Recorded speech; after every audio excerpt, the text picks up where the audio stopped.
The dust of a red planet swirls around a silent citadel of metal and ambition, and beneath its scarred, windswept plains a furnace of light blazes, its rays slicing the very air in a promise of wealth and wonder.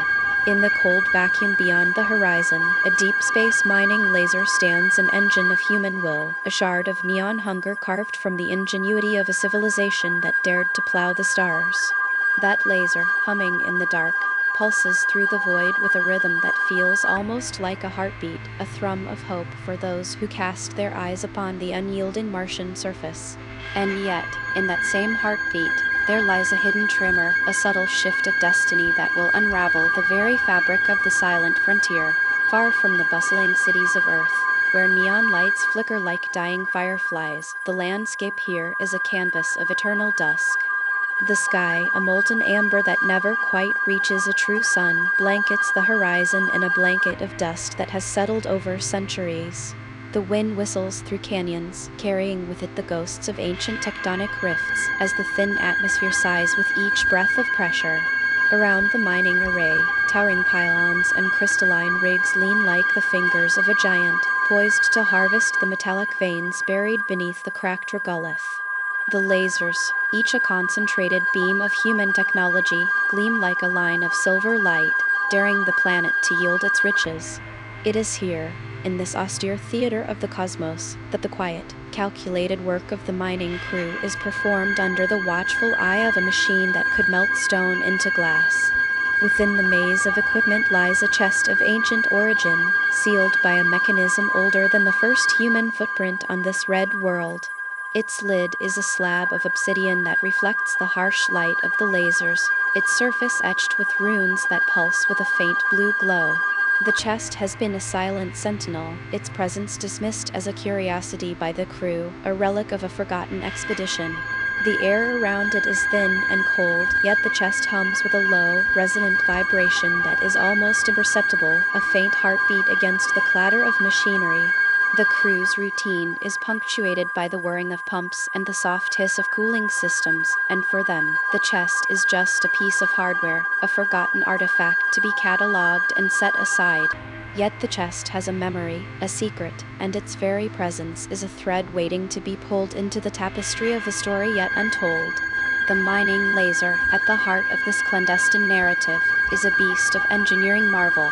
It is fed by a colossal power array that channels the energy of a solar array, amplified by superconducting coils, and focused into a beam that cuts through rock as easily as a blade through cloth.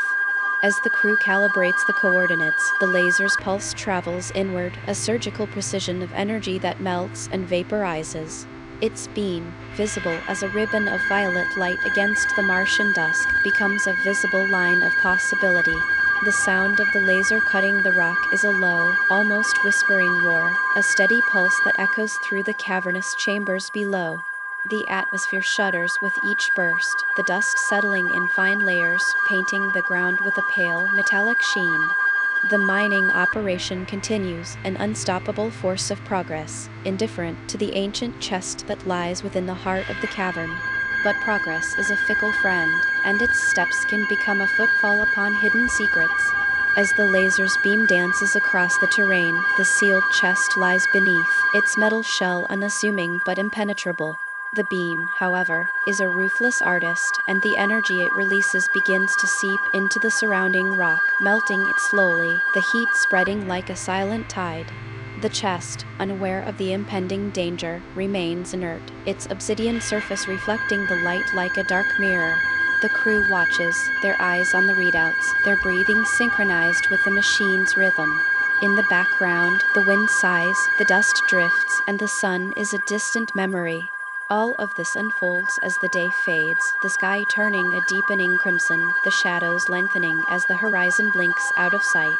A subtle shift begins, an almost imperceptible crack in the chest's seal. The ancient mechanism, once unyielding, gives a faint crackling sound, a whisper that could have been dismissed as a trick of the light. Yet the crack is real, and as the mining laser continues its relentless assault, the heat gathers, the obsidian shell begins to tremble, as if breathing. The crew's monitors flicker, the temperature readings spike, and for the first time, the crew feels the weight of uncertainty settle in their bones. The sound of the laser is no longer just a steady thrum, it becomes a ticking, each pulse a countdown, a harbinger of what is to come. The chest's ancient runes begin to glow brighter, as if they were aware of the impending breach, and the air around it seems to vibrate with a hidden power that has waited centuries to be awakened. The breach, when it finally happens, is not a dramatic explosion but a slow, deliberate shattering of centuries of silence. The obsidian shell cracks, sending shards of dark glass spiraling outward, glittering in the harsh, cold light of the laser beam. The ancient runes pulse like a heart racing, their glow intensifying to a blinding white, filling the cavern with a brilliance that blinds even the eyes of the nearest drones. A thunderous sound reverberates through the rock, a deep, resonant boom that shakes the very foundation of the mining rig. The dust swirls, the light becomes a halo, and for a moment, the world seems to hold its breath, the silence broken by a sudden, ominous hum that fills the cavern with an otherworldly resonance. Within the chest's interior, something old and potent stirs. The crack unleashes a swirl of energy, a cascade of photons and shadows that coalesces into a form that is both terrifying and awe-inspiring. It is not a being of flesh or metal but a presence that is as ancient as the planet itself, a consciousness that has been dormant, sleeping beneath the cold Martian sands, and now, awakened by the human hands of the mining laser, it feels the pulse of life. The atmosphere thickens with the weight of this awakening, the air crackles with unseen power. The crew's heads snap to the source of the hum, the realization dawning that the chest was not just a relic, but a vessel of something primordial, a key to a force beyond comprehension. The rising tension peaks as the ancient consciousness, released from its iron confines, begins to spread its influence across the cavern. It seeps into the rock, seeping into the mining rig's machinery, bending the very laws that govern the mining operation. The laser's beam falters, its light wavering like a candle in a storm, as the ancient force challenges the very technology that created it.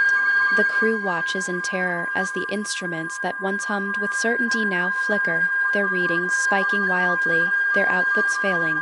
The chest's glow, once a calm blue, now shimmers with an array of colors, each hue echoing a memory of a forgotten era, each pulse a command to the very fabric of reality.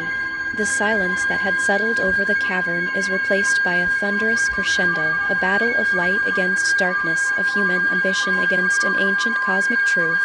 Conflict erupts in the form of a cataclysmic clash between human ingenuity and primordial power. The mining rig, once a machine of pure efficiency, now becomes a battleground, its components warping under the influence of the ancient consciousness. The laser, which had been a tool of extraction, becomes a weapon, its beam now distorted by the energy that now surges from the chest. The crew's eyes widen as the ancient entity's presence expands, the cavern filling with a dense mist that obscures vision. The dust, once still, now swirls like a vortex, as if the very wind has been turned on its head. The sound is a discordant symphony of whirs, hisses, and an ancient chant that echoes through the rock, a melody that reverberates in the minds of those present, a warning that is both alien and eerily familiar. At the climax, the ancient consciousness reaches its apex, a surge of power that threatens to tear the very fabric of the mining operation apart. The laser, now a conduit of the ancient force, unleashes a beam that burns through the machinery, leaving a trail of scorched rock and shattered glass. The crew, their fear now palpable, see the cavern begin to crack, fissures opening in the rock as the ancient force seizes the opportunity to expand its dominion. In that moment, the sky beyond the mining rig flickers, the red dust swirling into a black spiral that seems to pull everything into its depths. The mining operation, the entire frontier of human colonization on Mars, is now on the brink of annihilation. The tension is unbearable, a suffocating weight that crushes the heart of every soul in the cavern, leaving them with a choice between surrender and survival.